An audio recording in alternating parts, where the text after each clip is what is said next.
give him an Abuja welcome. Thank you very much. For convening this very important forum to discuss the ever topical theme of sustainable peace, national unity, and social cohesion. The selection of the subject could not have been more timely. There is indeed no better time to reflect on the verities upon which our union is built and to put forward ideas that can promote commonality. An abiding feature of being a Nigerian, as we've heard repeatedly today, is our optimism. We are forever hopeful about our prospects. And this is not necessarily a fanciful belief in miracles or some kind of slothful reliance on happenstance or good fortune. On the contrary, our capacity for hope is a creative optimism. Every day, millions of our people, armed with their faith, their skills, their determination, and their wits, take their destinies into their hands, working hard to forge a better life for themselves and for their families. Nigerians of this ilk are everywhere, repairing, healing, building, trading, and doing business. They believe that tomorrow will yield a greater harvest than that of today, and that as long as they have breath in them, they can change their material conditions. It is this capacity for hope that makes us resilient in the face of sometimes very incredible odds, and even in the teeth of adversity. This is who we are as a people, and it is why I believe that we will prevail over today's tribulations. We are an unbreakable people, and in the face of the challenges confronting us, we must remind ourselves of certain truths. The first is that our present challenges are neither unique nor exceptional. Various nations at various points in their histories underwent similar tribulations, whether it is lifting people out of poverty, promoting economic growth, or securing territory from domestic or foreign enemies, or healing communities, or settling grievances, addressing historical injustices, and forging a common identity in a diverse society. Many nations throughout history and across the world have had to tackle these same tasks. Many are still doing so. It is within our power to address these issues and emerge from them even stronger as a people. The second is that despite the divisive rhetoric of demagogues and the utterances of those who may profit from disharmony, Nigerians do not hate each other. And I think we've heard that said here more than once today. Every day, millions of Nigerians of different ethnicities and creeds commingle, make common cause, and forge friendships across our fabled fault lines. They partner to do business, to engage in philanthropy, and advance their political goals. They are trading, they are intermarrying, and migrating across this land in search of better livelihoods. In any diverse society, with such a variety of persuasions and pedigrees, degrees of friction and conflict are inevitable. And while we have our share of such acrimony, the situation does not support the narrative that we're a nation of fragments, condemned perpetually to be at each other's throats. What matters is how committed we are to constructive management of diversity and the peaceful resolution of such conflicts. This is where we can and should certainly work much harder. The fair, swift, and equitable dispensation of justice to address both everyday grievances and long-suffered wrongs is essential for fostering social cohesion. And we heard Dr. Abdul talk about transitional justice and the various mechanisms that can bring that about. We must strengthen the institutions which at every level can deliver justice, inclusion, and mutual security. In many quarters, there are feelings of alienation and exclusion. And to this point, thirdly, we must recognize the ways in which we perpetuate institutional discrimination and cause people to see their identities as weapons for procuring opportunity, often at the expense of others. We see this whenever Nigerians are denied opportunity on the basis of their state of origin or because they are non-indigents. We see it when a Nigerian that has been resident in a state for all his life is suddenly excluded from admission into an educational institution or an employment opportunity because he's not considered an indigent. When a young Nigerian has served in a particular state during his National Youth Corps year and is suddenly excluded from opportunity because he or she is dubbed a non-indigent of the state. Not only do these practices subvert social cohesion, they also feed profound resentments. All Nigerians, by our constitution, have a right to live, work, and enjoy their lives in peace and safety under the law. The classification of Nigerians as indigents and non-indigents is a form of apartheid and contradicts our declared aspirations towards equality and unity. Our constitution enjoins the government to secure full residence rights for every citizen in all parts of the Federation. And this is an imperative that we commit to as a government across all states and tiers of government. And I think it's important to point out that it is all tiers of government. The federal government does not do admissions in states, does not carry out the functions of state governments. State governments have their own autonomy to carry out those functions, and our people live in the states. So it's important for the subnationals and the local governments to see their role in all of what is being said. All that should matter in evaluating ourselves is where we live and where we fulfill our civic obligations. I should not pay tax in Lagos and be considered a non-indigent of Lagos, or for that matter, be excluded from any of the political, social, or economic activities in that state. This is why when we launched our social investment programs, the eligible beneficiaries were selected based on their states of residence, and none was discriminated against on any basis. So if you lived in any local government, wherever you were from, so long as you applied and met the requirements, you were taken on. And that is still the case with the social investment programs, especially the NPower scheme and the several others. Now, this was in keeping with the idea that the only true path to national progress lies in broadening access to opportunity for all Nigerians without qualification. Our Constitution guarantees a full portfolio of civil liberties, and it's the responsibility of government at all levels to give life to these provisions. For example, states should, as a matter of deliberate policy, ensure the freedom of worship and provide spaces in which citizens can lawfully erect places of worship. That is a constitutional right. It is a constitutional enablement which has to be enforced at the state level and indeed at the local government level. As we address the challenge of insecurity and the profusion of threats to public safety, we are increasingly turning to multi-level policing strategies and are consonant, and some of these multi-level strategies are consonant with our federal architecture. It's important that the localized security mechanisms being established by subnational authorities are constituted in an inclusive manner and reflect the true diversity of those that live in those communities.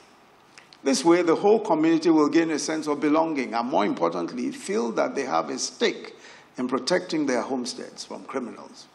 No truly sustainable security umbrella can be built on the basis of exclusion. And so when we talk of community policing and civil policing at the various levels, it's important to recognize that in every one of those communities, we have a diversity of people. So we cannot set up ethnic militias or ethnic civil protection groups and expect that people will feel protected.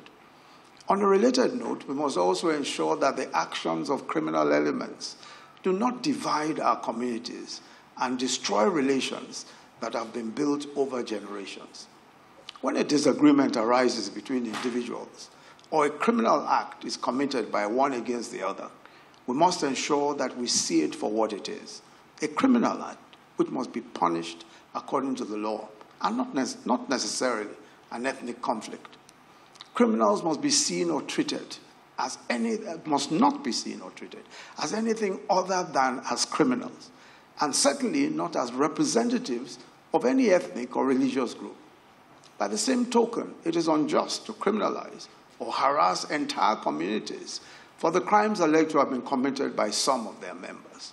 No aspect of our jurisprudence ascribes guilt on the basis of ethnic or religious affiliation or punishes groups for the crimes of individuals.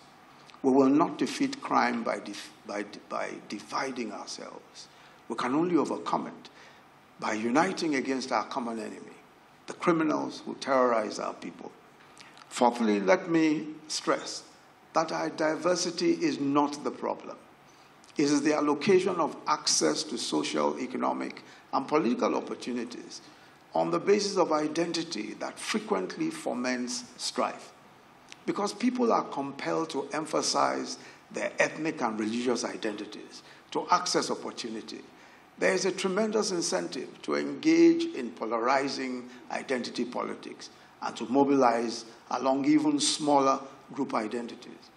Under these circumstances, in times of adversity, when resources are scarce, people tend to see their fellow citizens as competitors and rivals instead of compatriots, and eventually begin to demonize each other as enemies.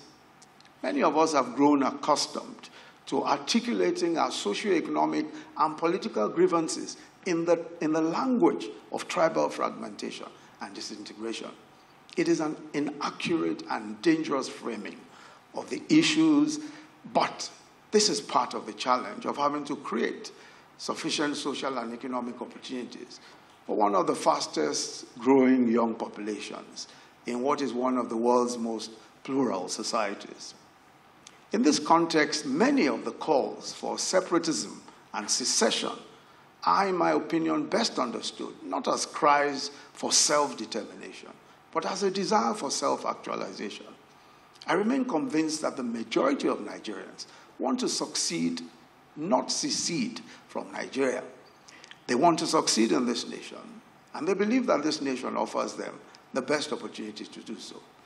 These voices of separatism tend to overlook the strength of the social, economic, and filial bonds that keep us together. And this brings me to my fifth point. We must acknowledge and harness the natural and man-made strategic assets that make unity an economic necessity for us. Since ancient times, trade has always linked our diverse communities and remains a true Nigerian ethic. From our huge open-air markets everywhere, which are nodes of vast trading networks, to the luxury bus fleets and the haulage businesses that traverse the length and breadth of this nation all day and all night, there's a vibrant, dynamic, informal economy that is often overlooked when discussing our collective prospects as a people. Our size and population offers a large domestic market which provides entrepreneurs and investors with deep wells of demand for goods and services. Our long history of internal trade has created synergies between our communities, which have become strengthened over the course of centuries. Places like Onitsha, Shagamu, Lagos, Kano, and Aba are trading terminals serving vast local and transnational supply chains. Indeed, our principal cities all developed around trade. Our size also means that we have a much larger expanse of territory within which our people can venture to seek their fortune. There is now a dense web of socio-economic mutuality that has created strong bonds of complementarity among our people. The truth is that Nigeria has evolved beyond the sort of easy balkanization that is proposed by some separatists. Politicians who continue to traffic in division and discord are behind the times and have failed to take note of how much more integrated our society has become. We're obviously not as united as we would like to be, but national integration is a journey. And I must say that we may well be further along that path. Our destinies have become so interlinked as to be inseparable. This is why this administration has invested heavily and continues to invest in transportation infrastructure, road, rail, sea, and river ports, to reduce the distances between our people and link localities to markets and enabled trade, travel, and tourism. All over the world, the dominant tendency is convergence today, not divergence. In other words, people are coming together to create larger and deeper markets, which mean the broadening of opportunities for mutual economic gain. Nigeria has what it takes to perform and operate favorably in this world. Our geographical location has positioned us as a regional gateway. We are at an important intersection between North and Central Africa and the nexus between Anglophone, Lusophone, and Francophone regions. We have access to the Atlantic Ocean and therefore to one of the busiest maritime trade corridors. In terms of geoeconomics, these attributes, access to the sea, and therefore not being landlocked, a large territory, and a sizable population, all make the difference to our chances and to any nation's chances of prosperity and growth. The enormous advantages of large markets is why all of Africa is today signing up to the African Continental Free Trade Agreement to make us the largest free trade zone in the entire world. Certainly, Africa's largest market, Nigeria, will be a great loser if we were to break up when we see the greatest economic advantage to our size about to come to life. In short, staying together as a collective affords each of our communities far more opportunities for prosperity than they would have if they went their separate ways. We have all that it takes to be truly more than the sum of our parts. And it's our responsibility to harness and consolidate these assets for the common good of all Nigerians. We will continue to work hard to create an umbrella of inclusive prosperity over our people. This is the defining task of our generation. Let me conclude. When we highlight our resilient character, this is not to downplay the challenges confronting us. It is clear that we must renew the social contract and deepen the meaning and durability of our citizenship. Nation building is hard work, and it's an intergenerational endeavor. It's also about how we express our humanity. In 2019, I had the honor of receiving Malam Abdullahi Abubakar, an 83-year-old Islamic cleric who saved the lives of hundreds of Christians from terrorists in Bakin Ladi in Plateau State. On June 23, 2018, Malam Abubakar and his assistant, Umar Abdullahi, hid and rescued over 200 people inside the mosque in his home. These were Christians fleeing from terrorists. He insisted that those who he had given refuge were his guests and that the bandits would have to kill him before they would do harm to anyone under his roof. In this instant, it did not matter that Malam Abubakar is Hausa or that his assistant was Fulani, or that the people that they protected was at great risk to their own lives, or that these people were of a different faith or different ethnicity. All that mattered was their shared humanity, which transcends fault lines of tribe, of tongue, and creed. And part of my hope for our country lies in the heroism and humanity of people like Malam Abubakar. And examples like this are common, far more common than we appreciate. Earlier this year, Shasha Market in Ibadan, another of our great trading localities, where Nigerians from the north and south have come for generations, have intermarried and coexisted, was beset by rioting and killings. The incident was widely reported as an ethnic conflict between the Hausas and the Yorubas. However, on the ground, as reported by Premium Times of February 19, 2021, members of both groups protected and shielded each other from harm. A resident of the community, Alhaji Adamu, testified that it was his Yoruba neighbors who saved him from being killed by hoodlums, and they took him to hospital to receive treatment. Another Yoruba resident of the area, Ronke Aremu, told of how it was her Hausa neighbors in the market that saved her from being lynched, and how one of the Hausa men that rescued her was shot while trying to ensure her safety. Just recently, when Jos was tragically plagued by a bout of violence, reports emerged of how some Christians had rescued Muslims from their assailants. According to the Daily Trust of August 16th, 2021, I think it was just last week, one of the survivors, Mohammed Ibrahim, narrated his rescue by a Christian tricycle operator who had helped him, disguised him with a face cap, and driven him out of the chaos into the city, where he alighted at the Jos Central Mosque.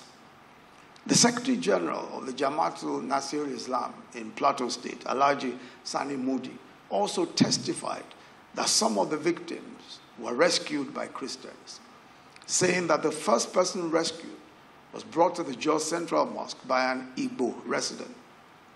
I cite these stories of common humanity and shared heroism to make my final point. In the battle for the soul of this nation, we tend to overemphasize what the forces of hate, terror, and anarchy are doing, ignoring the fact that there are forces of peace and humanity in this fight also, and that they represent all that is good in us. What matters is whether we are building or destroying the nation by our acts and by our words.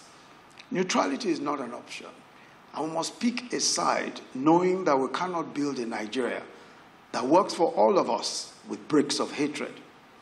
Our resilience as a nation owes a great deal to this truth, that Nigerians are a deep, warm, peace-loving, humane people, and that they are capable of great courage and compassion. Our task as a people, as a collective, whether we be government or civil society, is to strengthen and transform our institutions so that they can better reflect our best values. On this note, I would like to again congratulate the Africa Polling Institute for producing this hugely important work of social research. I have no doubt that the insights it contains will drive a more informed and constructive debate about our nation's present and our nation's future. Thank you very much for listening.